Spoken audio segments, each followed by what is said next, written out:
Welcome to the Creative Minds Smart Money Podcast, where we turn financial confusion into creative confidence. I'm Samantha Eck, bookkeeper and fractional CFO for creative entrepreneurs.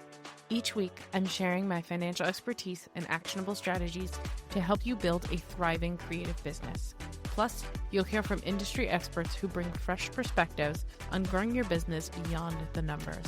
Because building a successful creative business starts with strong financial foundations. Your next chapter starts now. Hello, and welcome back to the Creative Minds Smart Money Podcast. I am so relieved to be filming right now and to be capturing content, because you will not believe the past month I've had. By the time you hear this, it's going to be about mid-June, but in the middle of May, I had a huge move. I moved locations, as you can see by my background. There's just a lot of stuff that's happened and a lot that's gone on in the past month that has caused me to have a lot of setbacks in order to film again. So I'm very excited to be filming, and I'm just really excited to talk and get talking about the podcast. We've got lots of things coming up that I'm so excited to explore, and so many things that I'm excited to chat about. But today's topic is going to be about the cost of doing your own bookkeeping. Now, obviously, we've chatted about similar topics like this, but we've never done this kind of deep dive into what does it cost you to do your own bookkeeping. And that's really what I want to cover today and what I want to talk about, so that we can kind of get into it. You know, a lot of bookkeepers do their own bookkeeping. They start off by doing their own bookkeeping, and they do it because, one, they can't afford help, which makes sense. Of course, you know, when you're first starting out, you can't afford help. You kind of have to do it on your own. You have to bootstrap until you get to that point. And obviously, the second thing is sometimes it's very hard to let go. And I'm no stranger to that. Having someone be super intimate with your business finances is insanely sensitive and insanely scary. And I mean, I would have a tough time handing off my finances to anybody, my business finances, as a bookkeeper myself. But I also understand the importance of it. I understand the importance of having someone's eyes on it who cares about your business, who's going to be looking for all of those things. So, and the reason that we stay in this DIY mode, this consistent mode where we're like, okay, we're just going to stay in the do it myself, you know, I want to do it on my own, is because we're scared. And that is the whole purpose and the whole reason behind this episode, is because we're so scared to hand it off to someone else. We're scared of judgment. We're scared of them being like, oh, you know what? This is a problem. We're just scared in general. Okay, so one of the things I want to talk about on the cost of doing your own bookkeeping is obviously the time cost. One of the most important things is, how much time does your bookkeeping actually take when you add everything up? And I'm not just talking about, okay, I'm just going to do my bookkeeping, that's fine. I'm talking about when you literally look at everything that you're doing when it comes to bookkeeping, receipt management, whatever it is, how much time is that actually costing you when at the end of the year, whatever it is. And I know we've talked about it before, where we've said, you know, we don't want to look at our books just at the end of the year, because that's obviously not the best thing for us, because obviously if we're just doing all of our books at the end of the year, we're not getting a really good picture. We're not getting the full picture of what we need to be getting out of our books. Okay. There are lots of hours that go uncounted when you are doing your own bookkeeping. I'll just sort through these emails with the receipts, tax season, the panic before the 1099 deadline, because now you got to get all your 9s, you got to get all this stuff. There is a lot of stuff that goes unaccounted for. And a lot of that time that you can be used is obviously taking away from time that can be utilized elsewhere. So when you think of the actual time cost, and a lot of people are like, oh, you know, my bookkeeping only takes me an hour a month. It only takes me 2 hours a month. But if you're just checking it off like a task, right? You're just doing, okay, I'm just going to do my bookkeeping. I'm done. You're missing out on 95% of the actual bookkeeping process and what you actually gain from it. And if you're just looking at your profit and loss at the end of the month, you're saying, okay, I'm done the bookkeeping. I looked at my profit and loss. Yeah, I made money last night. Again, you're still missing the picture. Just looking at your financial reports is not enough anymore. You can't just look at it and say, oh, okay, well, I made money last month. I didn't make any money last month. Well, why? Like, what was the reasoning? And if you can't deduce that, that's the problem that I want to really get in touch with. Okay. So, you know, even if you are being conservative and you're billing yourself maybe $75 an hour, and that's maybe you're spending 2 hours a week on it, 8 hours a month, that's $600 of your time every month. And I want that to be clear. If you're being conservative and you're saying, okay, my base hourly rate is $75 an hour, and at the end of the month, you spend 8 hours on your bookkeeping and you track that and across everything, across receipts, across everything, across reconciling, across getting all that stuff done. Maybe you are taking a good hard look at your books, everything like that. That's $600 a month, right? And that's if you pay yourself $75 an hour. Most of us creatives aren't. Most of us creatives are above that $100 an hour. So that's insane. So when you think about the cost of a bookkeeper and you say, okay, a bookkeeper costs, at the start, like my base package is $500 a month. That's already comparable to what your time is. That's 8 hours that you could be spending a month doing something else, doing anything else. Maybe you love marketing. Maybe that's what you want to do. Now, I want to make it clear from this standpoint. If you love doing your books and you are a pro at them and you understand your numbers and you understand the KPIs, you understand the profitability, you understand the cash flow, then you should not give it up. I 100% and firmly believe that. If that's something that brings you joy and that's something you want to be doing in your business, then you should continue to do so. But if you're looking at that and you're like, no, this is not what I want to be doing, then that's where you need to kind of take that step back. But there's also a very natural slowness to what you're doing that a bookkeeper doesn't, right?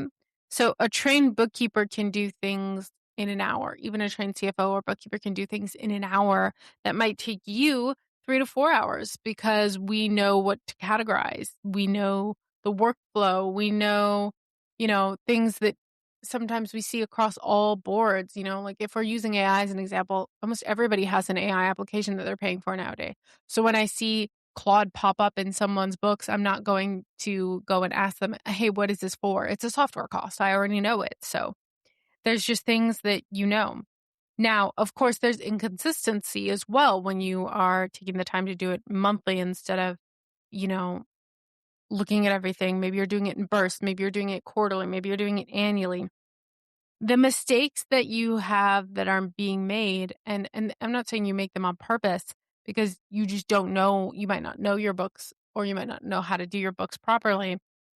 It's going to compound, and then the time to catch up and actually correct all of that is going to get worse and worse the longer it goes on, right? So then speaking of that, we have not just the time cost, but the mistake cost. So what kind of mistakes do we commonly make when we're doing our books ourselves? Is miscategorizing expenses, because the CPA can only deduct what the books actually show. So let's say you are a new solopreneur and you had $3,000 worth of expenses that you spent before your bank account was even opened for your business. You have no idea how to account for that $3,000. So you just leave it off your books. You're like, okay, well, but that's $3,000 of deductions that could be added to your books through a journal entry, through some other method that your bookkeeper is obviously going to know about, okay? Obviously, missing transactions or reconciliations that don't balance. I've had tons of clients who they have a credit card, right? And instead of pairing that credit card transaction to the transaction in their bank account, what happens is they just record them. So that double records income and expenses on both sides. So then by the time you get to reconciling, if you're not reconciling at all, and you might think, oh, Samantha, what's the point of reconciling? It's so important because even if your transactions are being filtered in automatically, if you're not reconciling and checking if something got recorded to there on accident, then you're going to miss out on a lot, right? Also, sales tax handled wrong. One of the most common setup errors I see for people who don't necessarily understand what's going on is they put their sales tax on the P&L. They don't put it on the balance sheet. Your sales tax is a liability. It should never touch your P&L, but people don't know that. And there's no way for them to know that. But then you make business decisions off of this data that you are categorizing yourself. And those mistakes compound over time, right? Because the longer they're sitting there, the more that there's going to be errors and things like that. So Maybe you have a hire that just hasn't happened yet, or you drop a price because you feel like it's too high, or you have an investment that came out of, the wrong savings bucket, whatever it is. You just don't have that full picture. So you're making those business decisions based on kind of like a half picture almost, because I don't want to say you're clueless. Like, business owners are smart. And if you're running your own business, you are smart as heck. So the fact that you've even thought to run your business and thought to run it in a certain way is leaps and bounds above some of these people. So the next thing that we want to talk about is, we had the time cost, the mistake cost is the opportunity cost. When you're managing your own books, what are you not doing? And what you're not doing is advertising. What you're not doing is talking to people, creating opportunities, doing more of what you love, marketing, whatever it is. And the compounding cost of those hours on admin is where you could be using those on growth, on rest. Maybe you could take some time off, whatever it is. Because if you're taking the time to do your own bookkeeping, there's client work that you could have been doing, because every hour on bookkeeping is an hour that it's not work that actually pays you, right? And of course, that admin time should be accounted for in your costs, but still, that's not what you're getting paid for. That's not what you enjoy doing. You enjoy doing the creative work. Obviously, your marketing visibility aren't being done because your books are maybe controlling your weekend. Maybe you spend a lot of time in it. Maybe you didn't know that you needed to do daily sales receipts because you have Shopify transactions or you have Square transactions. And now you're like, oh crap, I need to start doing that. But you have no idea where to go. So you're spending a weekend trying to figure that out. And then you finally figure it out, but it's taken you forever. And there's just compounding, time that goes into this. Obviously, maybe taking some deeper rest because, of course, during the slow periods, you're like, oh, I'll get my bookkeeping done. But, it takes up a whole day, a whole 2 days, a whole 3 days, whatever time it takes up. You're missing out on taking that rest, taking that time off. And then, of course, you're missing out on strategic thinking, pricing, offers, growth, hiring, because when you're just looking at the numbers and you're looking at the nitty gritty of the numbers, you're missing the bigger picture, right? You as the business owner needs to be looking at the bigger picture. You don't need to be looking at the nitty gritty. You need to be looking at everything as a whole.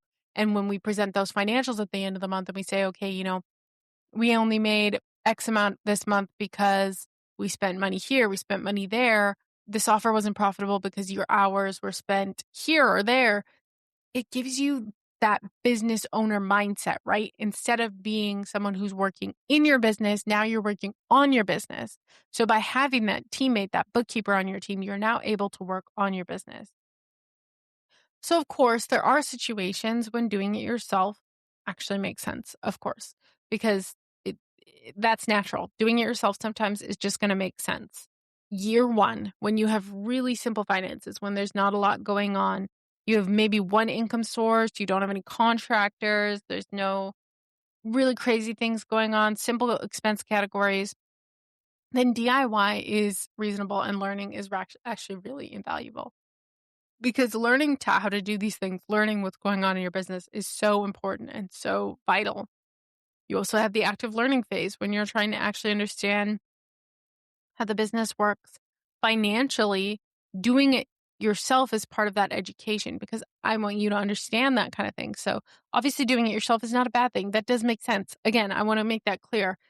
It's a learning part, but there's a threshold that needs to be maybe a passing point where you're like, okay, well, now I need help. Like if you have revenue that passes 100K in a year, if you're taking on contractors, because there's a lot of 1099 prep, maybe they have sales tax entering the picture.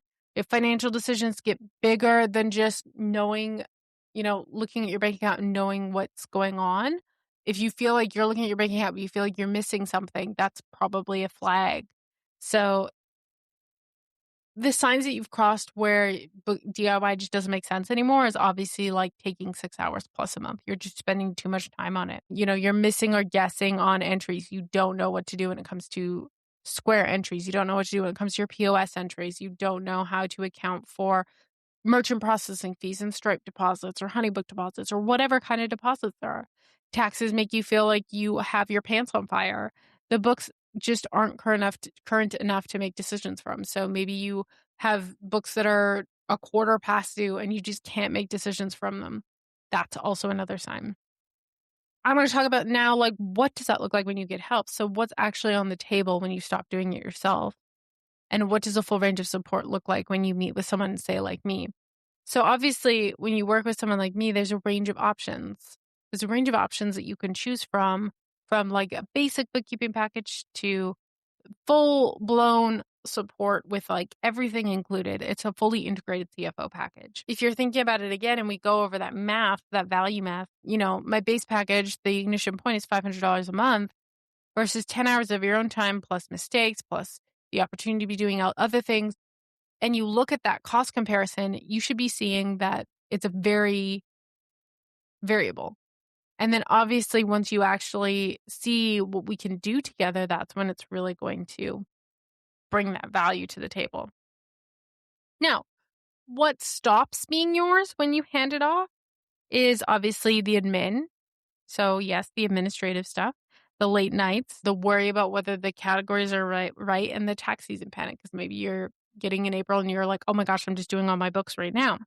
Now, what is still yours when you work together is obviously strategic decisions. That doesn't stop being yours. You just now have a second brain in those strategic decisions to talk to. But now you're actually informed by numbers and data that you can trust, that you can be like, okay, well, yeah, that makes sense. I guess I can make this decision. One of my clients we work with very closely, she's always messaging me. She never makes decisions without chatting with me. But she has that comfort in knowing that I know her numbers well enough that we can say, okay, you know what, we can afford a website designer fully this month. You don't have to worry about not paying it, everything like that. So there's an added value, right, to the strategic cost. If you're looking at everything and you're like, okay, what would this actually look like for my business? It's a conversation I'd love to have with you. And if you've been doing yourself and the cost is starting to add up in ways you can feel, like the time, maybe you feel like there's some things wrong in your books, late nights, the decisions that you're just not sure about. You're like, can I even do this? Can I hire? Can I do these things?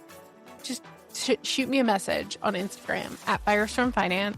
And let's talk about what the real cost is. And let's talk about what package might be a best fit for you. I'm not someone to force a package on you, but if you're completely lost and in the dark with your numbers, then that's really where we want to have that conversation and figure out how we can get you not lost and in the numbers, okay? As always, you guys, if you enjoyed this episode, please like it, share it, subscribe on social media, bring more people to the podcast. We love seeing all these new faces and all these listens, and I appreciate it so much. You guys know how much I value this education. And now that I'm settled in, I'm so excited to just continue filming and getting you guys more and more good episodes. As always, you guys, I wish you the best week ever, and we'll see you next week. Farewell, fellow travelers.